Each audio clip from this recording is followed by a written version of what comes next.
How did the Rej3ctz come together, and how did you end up in the group? Real simple. The Rej3ctz came together because we're a family, and when I want to make money, I want to make money with my family. And that's basically the whole story with that. So I took my Madonna money and I invested it to my friends, who are now my brothers, and we created something magical, a whole generation of young artists. How did you hook up with Madonna initially? God. That's the only thing I can say, God. Long story short, it's a blessing and she's the best. So. What did that experience teach you in preparation for being in the group? Oh, wow. You know what? It actually taught me a lot because the whole tour experience was really, really, really hectic. I think it's one of the most crazy scheduled tours that was ever in history. So it prepared me for a lot of craziness that goes on in this industry and with these individuals, because it's like a party lifestyle, but if you don't have your business intact, then you're bound to fall. So basically just taught me my foundation and how to handle myself as a young man. Okay. So Cat Daddy was a huge hit. Yes. Like ridiculously big. Did you guys foresee that when you were in the studio, or did it kind of shock you? Mowii says that he knew it was going to be a hit. Me, personally, I didn't really know. Pee-wee, he didn't really know. But Mowii had the faith. He's like, man, this is a hit, man. We just need to go 24 hours on this hard. So, like, we think of the right concept and everything. So, you know, he knew it was going to be big. We spent a lot of time on that track. Yeah. Yeah. How long did it take for that track to come together? Like 2 days. Usually we knock tracks down in like 30 minutes. Okay, I know Chris Brown was in the Cat Daddy video. And he was a big co-sign for you guys early in your career. What's your relationship like with him now? It's dope.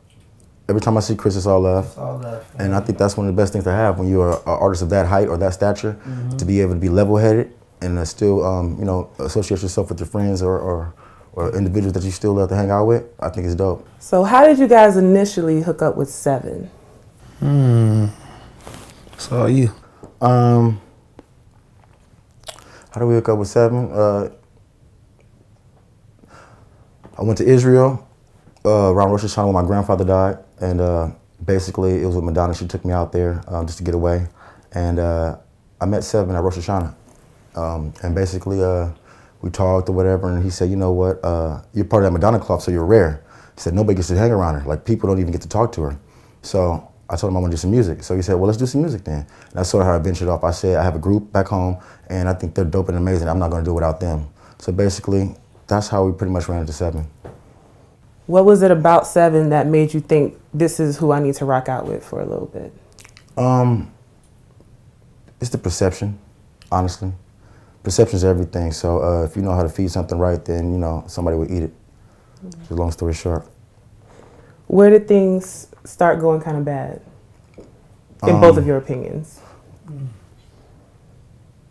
I have to say when we made the Cat Daddy, and it started picking up real big, like it blew up overnight, and we couldn't get a fucking call from this guy. We couldn't even get in contact with him, like to talk about our career. So that's when I knew it was going downhill. Just like the businesses went downhill, for sure. Did you say the same thing? Yeah, I say the same thing. I think when your ego sometimes comes into play, I think it can be very vindictive at times. And I believe that basically what happened was, long story short, is just, you know, we learned a valuable lesson. We learned a valuable lesson. And if I can say to anybody out there is, you don't really need anybody. All you really need is yourself. Because somebody's gonna come find you. And if they don't find you, somebody else is gonna come find you. But try to map out exactly what you wanna do and know where you wanna go. Because if you don't, you're bound to crash. When did you decide that it was bad enough that you needed to take legal action to get out of this? Basically, long story short,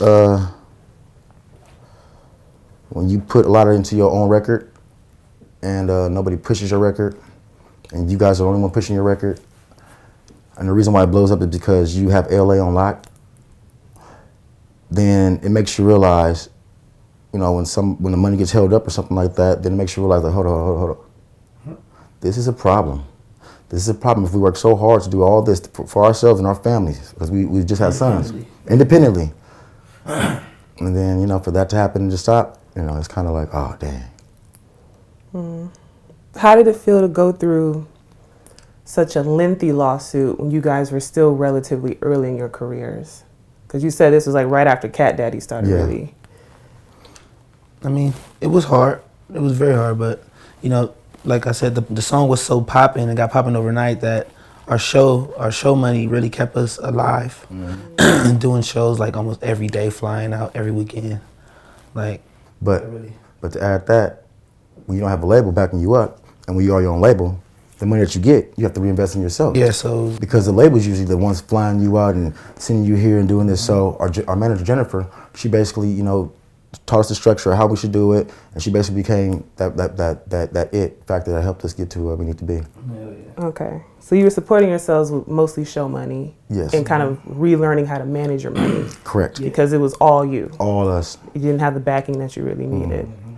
And the crazy part about it is, you know, I said perception is everything. Our perception was so good that nobody even knew. Because our business, it was so structured and so it was perfect.